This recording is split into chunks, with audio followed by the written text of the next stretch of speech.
Good morning. Um, this morning, I want to talk to you about something that is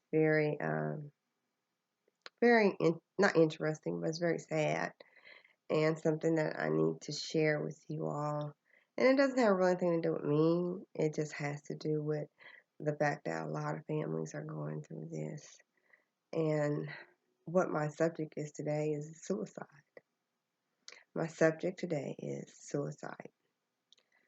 Now, when there is a mental health issue, such as anxiety, depression, isolation, alcoholism, drug addicted, bipolar, manic depressant, bipolar 1, bipolar 2, schizophrenia, and PTSD. All of those labels have a point that someone may consider suicide if their demons are labeled that way. And I say demons, yeah, because when a person commits suicide, first of all, if a person's going to commit suicide, it's not going to be announced. It's going to be that person slipping away from you very quietly and subtly. A lot of isolation, a lot of giving away of your prized possessions, a lot of acting out, a lot of drinking, a lot of drug use, a lot of play with guns, okay? Going out to the range and shooting your gun and stuff like that. And basically, people don't realize that those are some of the signs that a person is about to commit suicide. Now, let me get this straight with you, okay? A person who does not want to die will announce that I just feel suicidal. They'll announce it. But a true person that is going to slip away from you and die on your watch of suicide is a person that doesn't announce it.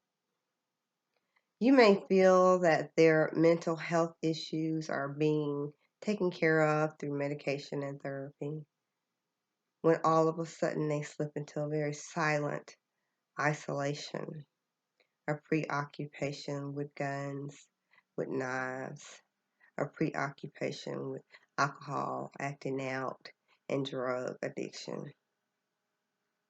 Now, those are just only a few things.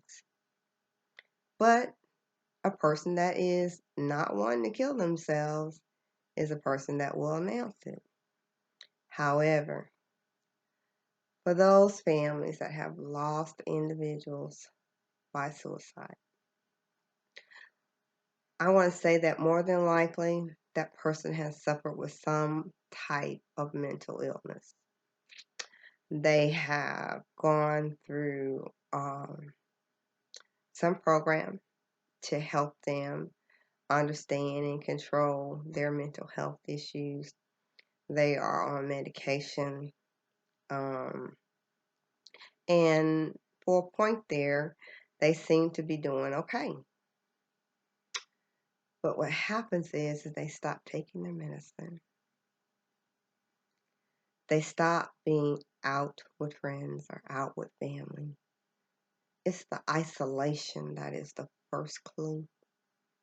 The isolation is the first clue. The drinking, the alcohol, and the drugs. Anything so that they don't have to feel the hurt that they're carrying around. Because it's a demon. I don't know if you believe in demons and angels. I have no idea if you do. But I'm going to tell you this. Suicide is a demon. And once that demon gets on your shoulder, it's very hard to shake him off or her off. Because you feel like this is it. This is the end. I'm not going anywhere in my life. I have nothing to look afford to. Everything that I have is out of whack, out of place. So these are type of suicides that are going on today. You would have a car accident, alcoholic driving car accident, and drive your vehicle off a bridge or into a concrete barrier. Have you seen that? Have you seen a person that is on drugs perhaps lay down in front of a railroad track or come walking out into just traffic in just a drug-induced stupor or alcohol stupor? Do you realize that that's a form of suicide? In addition to that, a lot of people commit suicide by cop. They start acting very aggressively in their family, in their homes, or whatever, out on the street with family, friends, whatever. They start acting out. They go from being isolated and quiet to all of a sudden having just these outbursts, a public outburst. And the police are called. Now, if the person has a knife, any kind of weapon in their hand, and you even lunge toward a police officer, they are trained to shoot you either center in the chest or center in the head. See, that way that person takes that stigma off of him or her, and it's the police officer that killed them. Have you ever thought about that? Think back on how many people that have been done that way, that you've seen or heard that someone got shot because, oh, they had a knife in their hand, oh, they had a gun in their hand, and they lunged towards police officer, or police officer rolled up and saw that they had a gun in his hand and shot them dead. You have to understand that police departments are not taught or trained in how to deal with somebody that's suicidal. And their first instinct, because they're taught this, is when they come up on a situation and a person has a gun, to shoot first and ask questions later. Often the dispatch area that calls the police to have them go to that destination, the address or a street or whatever it is, they don't know that person's situation, and they're not trying to find out that person's situation. And when a police officer comes up on a scene and sees that that person has a gun in their hand, they take it upon themselves to end that person's life. Let me tell you, what I'm telling you is true. It's really true.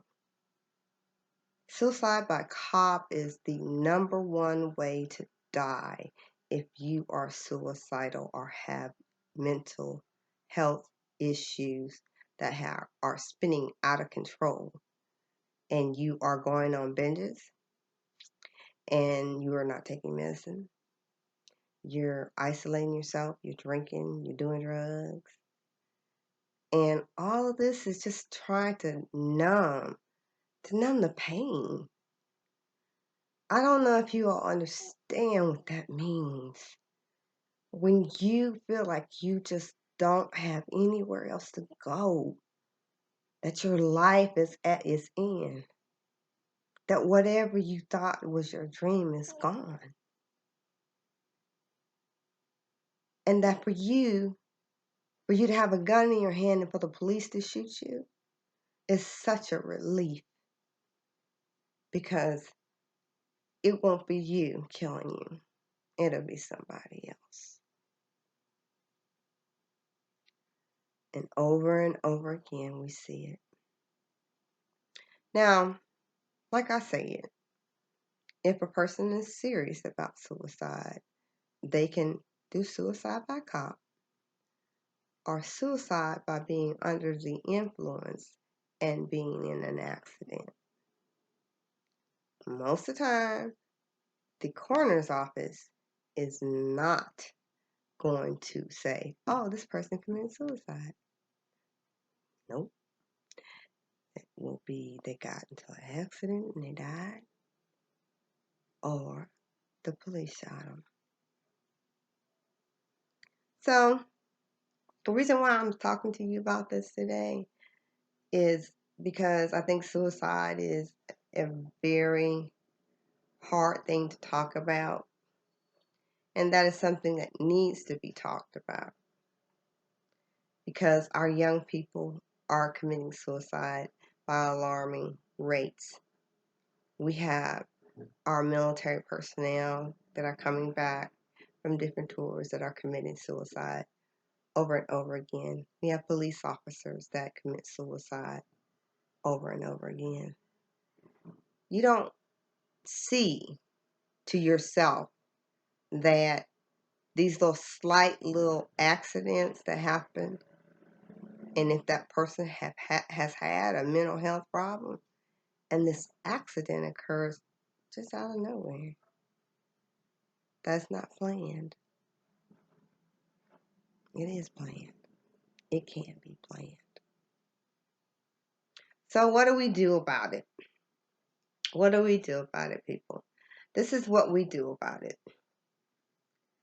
We go into that person's space. You may feel uncomfortable. It may make you feel, not right for you to try to barge in somebody's life. No, but you take an active role in getting them out of their isolation, talking to them. And even if this has been the upteen time that they have been in rehab or some type of mental hospital, do it again. Become aware of the signs of suicide, the signs that someone's going to commit suicide. Don't ever tell someone, suck it up. You're not going to commit suicide. I don't know what you have to worry about.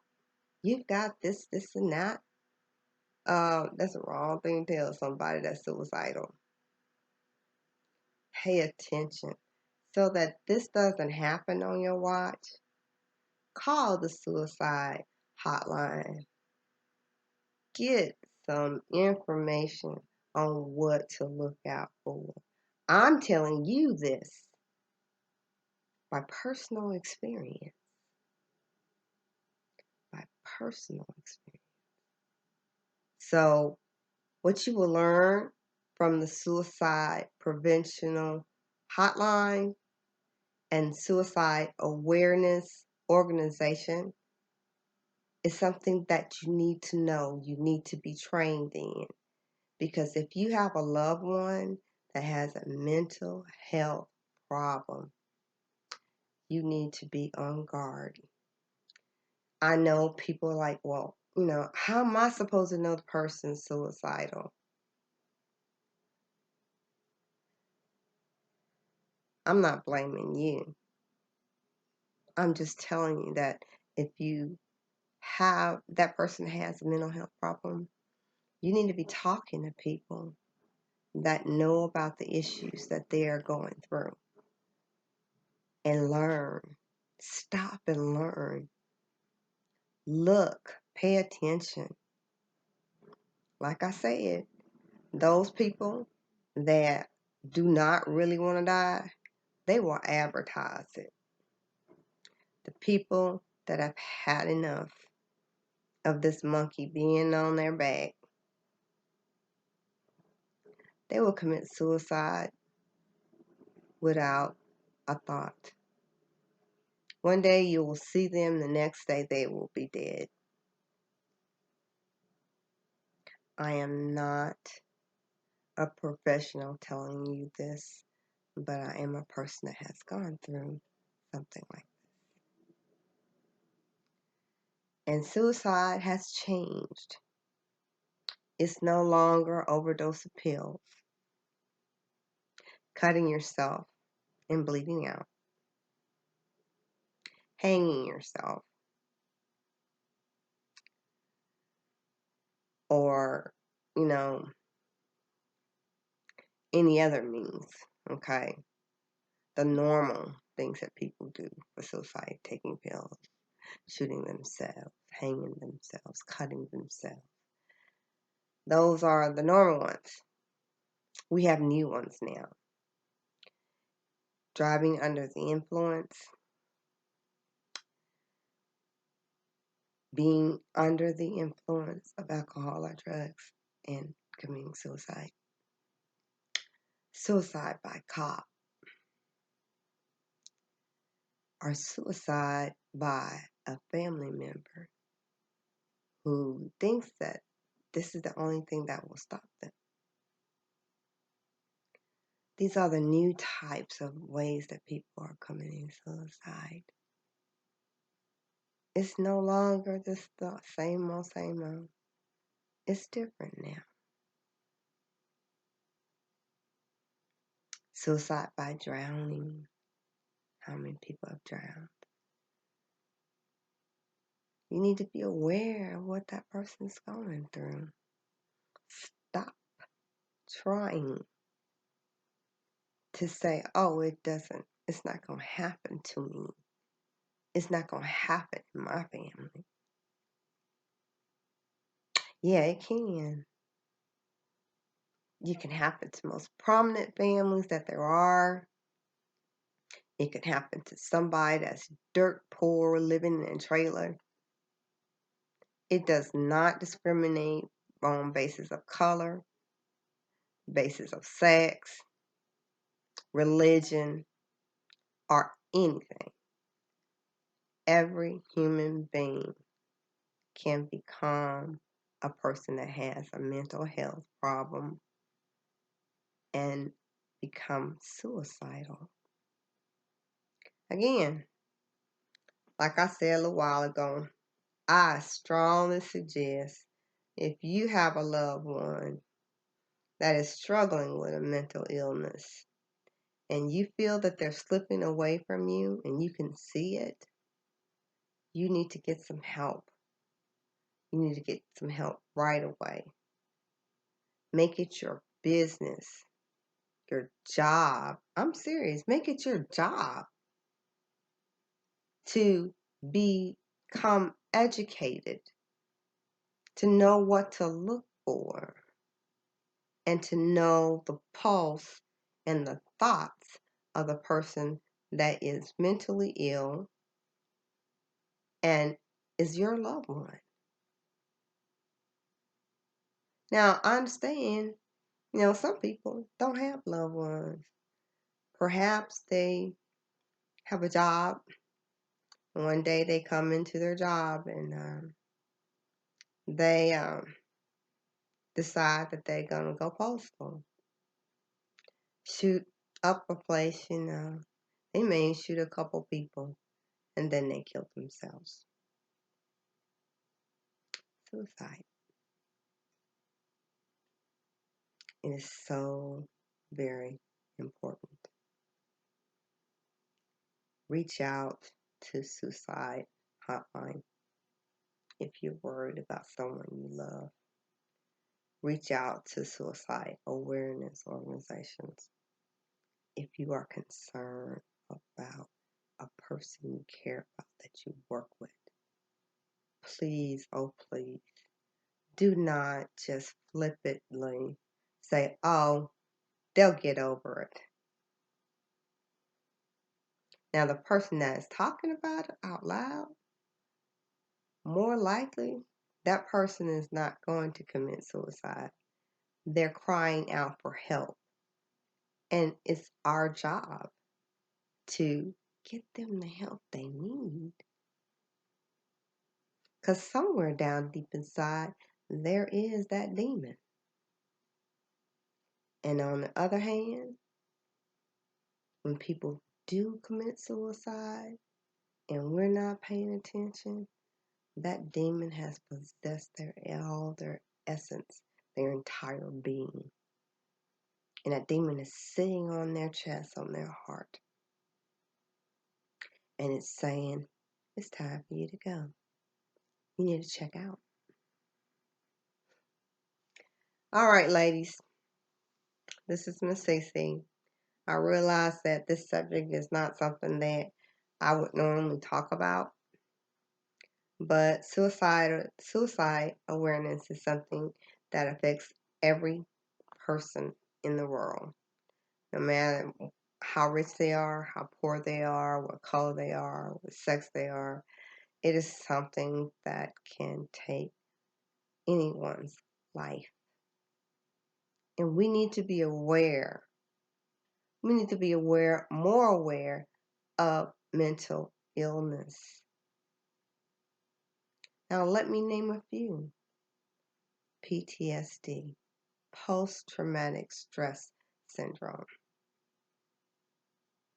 Traumatic stress, a traumatic event that person has undergone in their life that they replay and replay in their head and they can't get it out.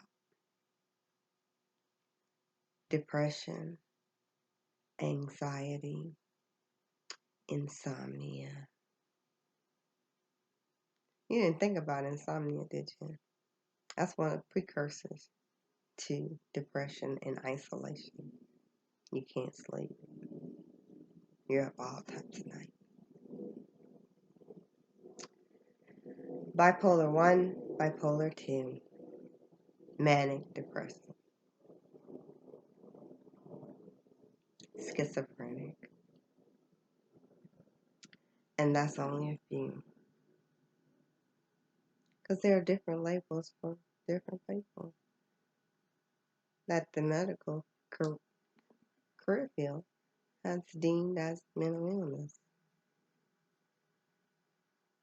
I'm going to end here, but I just want you to know that it's really important because we're coming up on the November, December, January time frame. And the holiday season is the height of people that will commit suicide. The holiday season is the worst for people that have mental illness. It's the worst if they're isolated and don't have anyone that tries to even care about them. And if you have someone with mental illness over this holiday season and you don't know that much about that, you need to become aware. Because you never know what button that demon is going to push.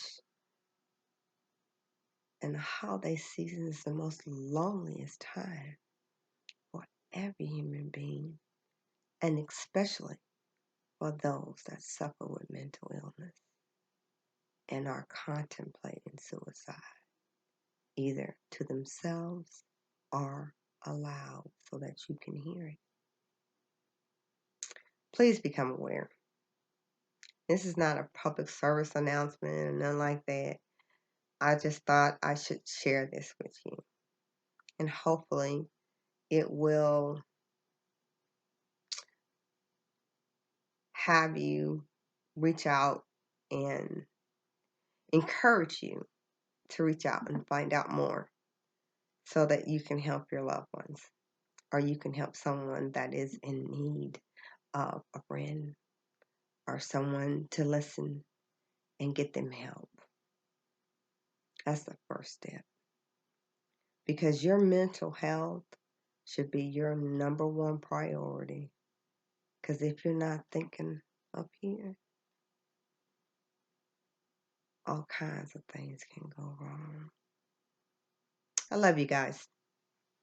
Well, that's it for me. You all have a wonderful week. And it's been a delight to be with you today. Like I always say, kiss the ones you love and let them know that you love them. Hug and kiss your children and let them know how important they are to you and that you love them. Why?